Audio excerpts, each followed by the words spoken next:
बिस्मिल्लाहिर्रहमानिर्रहीम। अस्सलाम वालेकुम व्यूअर्स, आप देख रहे हैं मेरा यूट्यूब चैनल और मैं हूं मुबशर नजर। नाज़रीन, आज के प्रोग्राम में हम बात करने वाले हैं कि चाइना ने किस तरीके से भारत को चारों तरफ से घेर लिया है। यह खबर मैं आपको नहीं दे रहा, बल्कि दुनिया के तमाम बड़े बड़े अखबारात ने यह खबर शाये की है। द हिंदू टाइम्स, जो इंडिया का बहुत बड़ा अखबार है, उसने भी इस खबर को शाये किया है कि चाइना ने भारत को चारों तरफ से घेर लिया है और किसी तरफ से भी अगर चाइना हमला करना चाहे भारत पर तो उसके लिए तमाम तर सहूलियात मौजूद हैं। इसका सबसे बड़ी जो चीज है, पहले पाकिस्तान ने और चाइना ने मिलकर भारत को मगरबी सरहदों और शुमाली सरहदों की तरफ से तो घेर ही लिया था।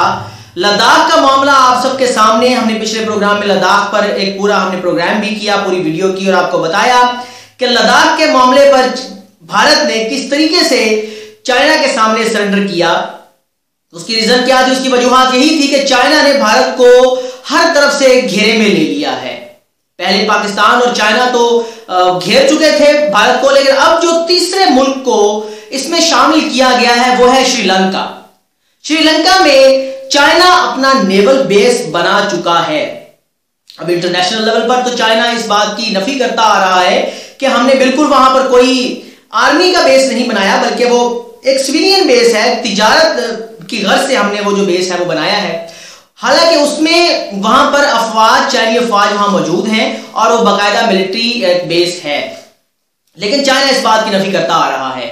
अब श्रीलंका जो पहले भारत का बहुत करीबी था, बल्कि उसके जो पहले प्रेसिडेंट थे श्रीलंका के, जो अभी जो है वो राजपक्षे हैं, राजपक्षे से पहले जो थे वो प्रो इंडियन थे। उससे पहले जो थे महेंद्र राजपक्षे, वो बहुत प्रो पाकिस्तानी प्रेसिडेंट थे। अब जो है वो पाकिस्तान के थोड़े करीब हैं। उनके करीब होने की वजूहात क्या है वो भी आपको बताएंगे, लेकिन उससे पहले जो सबसे इंपॉर्टेंट चीज जो खबर आ रही है आजकल वो यही है कि 22 तारीख को वजीर आजम पाकिस्तान इमरान खान साहब श्रीलंका का दौरा करने वाले हैं। और वो दौरा इन खास हालात में हुआ है कि पूरी दुनिया के अंदर कोविड-19 के बाद किसी भी सरबराह का, किसी भी मुल्क के सरबराह का कोई गैर मुल्की दौरा, पहला गैर मुल्की दौरा होगा कोविड-19 के बाद। और पाकिस्तान के वजीर आजम ने इस दौरे के लिए श्रीलंका को चूज किया है। अब उसकी सिलेक्शन की उस दौरे की वजूहात क्या हैं ये आपके सामने रखेंगे इस प्रोग्राम में। उससे पहले अगर आपने हमारे इस चैनल को सब्सक्राइब नहीं किया तो हमारे इस चैनल को सब्सक्राइब कर दें, उसके साथ बेल आइकन लाजमी प्रेस करें ताकि हमारी आने वाली तमाम तर वीडियोस आप तक बर वक्त पहुंचती रहें। नाज़रीन, बात करते हैं श्रीलंका के हवाले से कि श्रीलंका के जो मौजूदा प्रेसिडेंट हैं वो प्रो पाकिस्तानी हैं। उसकी रीजन क्या है कि पाकिस्तान ने जब 1970s में तमिल टाइगर्स के खिलाफ श्रीलंका की हेल्प की थी और श्रीलंका की आर्मी को फुल तकरीबन पूरा स्ट्रेटेजिक सपोर्ट दी थी और श्रीलंका को उन बागी अनासिर से निजात भी दी थी, तो उस वक्त ये जो अब जो मौजूदा सदर है राजपक्षे, वो उस वक्त डिफेंस मिनिस्टर थे और उनके जो बड़े भाई थे महेंद्र राजपक्षे, वो उस वक्त श्रीलंकन प्रेसिडेंट थे। और इसीलिए पाकिस्तान के साथ इस राजपक्षे जो फैमिली है इसके बहुत अच्छे टर्म्स हैं और चाइना के साथ भी इसके बहुत अच्छे टर्म्स हैं। इसीलिए चाइना ने यहां पर अपना बेस बनाकर भारत को एक समझ ले कि चारों तरफ से जो है वो एक घेरा डाल लिया है और इसको वो नाम दे रहे हैं स्ट्रिंग ऑफ पर्ल्स का। क्योंकि नाज़रीन, मैं आपको अभी ये भी एक दिखाता हूं कि स्ट्रिंग ऑफ पर्ल्स क्या है, आपके सामने रखेंगे। उससे पहले मैं आपको ये बता दूं कि 1970s में उससे पहले ये जो अब प्रेसिडेंट हैं श्रीलंका के, ये पाकिस्तान में आर्मी ट्रेनिंग हासिल कर चुके हैं। उस वक्त तकरीबन ये 1970s की बात है। और फिर 1971 की जो वॉर हुई थी, पाकिस्तान इंडिया की वॉर हुई थी, उस जंग के दौरान श्रीलंका ने पाकिस्तान को फुल सपोर्ट किया था।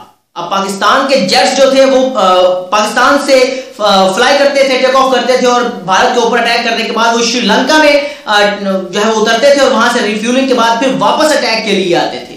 तो ये श्रीलंका ने 1971 के बारे में पाकिस्तान की बहुत ज्यादा जो हेल्प की थी। अब आपको बताता हूं कि चाइना ने किस तरीके से भारत को घेरा है। अभी पिछला जो दौर था, हुकूमती दौर जो श्रीलंका में था, वो प्रो इंडियन था, इसलिए पाकिस्तान जो था वो इस खित्ते में उसकी एंट्री काफी मुश्किल हो गई थी। चाइना के भी इस खित्ते में एंट्री काफी मुश्किल थी। अब जो दौर आया है उसमें मैं आपके सामने एक जो है तस्वीर शेयर करूंगा जिसमें एक नक्शा दिखाया जा रहा है। उस नक्शे के अंदर चाइना ने कहां कहां पे अपना बेस जो है वो बनाया है। आपके सामने रखेंगे नाज़रीन, आज का जो नक्शा है ये मैं आपके सामने इसको रखूंगा, ये आपके सामने थोड़ा क्लियर करते हैं नाज़रीन। ये जो नक्शा आपके सामने आ रहा है, यहां पर देखेंगे अगर आप इसको तवज्जो के साथ, तो यहां पर चाइना है, ये चाइना का एरिया है। चाइना ने यहां पर जो अपना बनाया है बेस, उसमें बर्मा का इलाका है, बर्मा से पहले बांग्लादेश का इलाका आ रहा है। बांग्लादेश में उसने बनाया है अपग्रेडेड पोर्ट फैसिलिटी। यहां पर भी उसने पोर्ट फैसिलिटी, एक कह तो रहे हैं कि जी ये आर्मी बेस नहीं है, ये एक तिजारती जो है मकासद से बनाया गया है, लेकिन ये यहां पर आर्मी मौजूद है। उसके बाद बर्मा का एरिया है, बर्मा के साहिल पर, वहां पर भी ये चिटागांग पोर्ट फैसिलिटी जो है ये भी यहां पर जो नजर आ रही है आपको, ये जो एरिया नजर आ रहा है, यहां मैं नाज़रीन आपको जूम करके थोड़ा दिखाऊंगा। उसके बाद नीचे जो है ये एक कमर्शियल नेवल बेस जो नजर आ रहा है आपको, ये यहां पे जो दिखाया जा रहा है ये भारत है, यहां पे ये चाइना के, ये जो आपको स्टार्स में नजर आ रहे हैं ये चाइना के बेस है जो पूरे भारत को घेरने की कोशिश की जा रही है ये इस पूरे खित्ते के अंदर। यहाँ कमर्शियल नेवल बेस ये आपको नजर आ रहा है। उसके बाद नीचे ये सर्वेलियंस फैसिलिटी नजर आ रही है, यहां पर भी एक बेस बनाया जा रहा है। उसके बाद ये KRA कैनाल जो नजर आ रही है, यहां पर भी ये चाइना का एक बेस मौजूद है। उसके बाद अब ये भेजा गया था ये हम्बनटोटा कंटेनर पोर्ट जो नजर आ रही है आपको, ये भी चाइना के पास है और यहां पर चाइना की बाकायदा आर्मी सिक्योरिटी के लिए मौजूद है। ये श्रीलंका का इलाका है, ये श्रीलंका है और श्रीलंका में हम्बनटोटा एक शहर है और वहां पर जो है ये कंटेनर पोर्ट जो बनाई गई है ये वहां पर बेसिकली चाइना का एक पूरा वो बेस है। उसके बाद ये पाकिस्तान ऊपर जो नजर आ रहा है आपको इंडिया से, ये ऊपर जो यहां पर ये जो नजर आ रहा है, ये आपको स्टार लगा हुआ नजर आ रहा होगा, ये Gwadar naval base and surveillance facility. Gwadar और गवादर के जो है पोर्ट के ऊपर पाकिस्तान और चाइना की क्या जो चल रही हैं, वहां पर उनके जो मुआहदे हुए हैं और वो पोर्ट जो है वो पाकिस्तान ने किस तरीके से उसको यूज कर रहा है और उसको किस तरीके से 1 बेल्ट 1 रोड और CPEC के साथ उसको जो है वो किया जा रहा है, अटैच किया जा रहा है।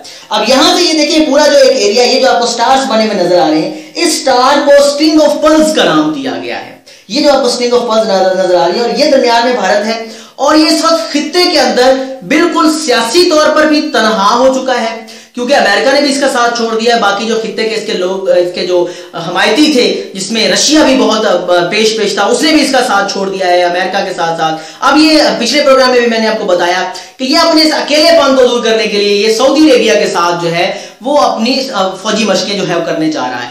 इस तरीके से अब समझ लीजिएगा अगर चाइना ने इसको घेरा है और पाकिस्तान और चाइना के टर्म्स किस नौइयत के हैं, ये किसी से ढके छुपे नहीं है। अब इस समझ लीजिए कि पाकिस्तान और चाइना और श्रीलंका ने तीनों खित्ते के अंदर तीनों ममालिक ने मिलकर भारत को एक तरह से घेर लिया है।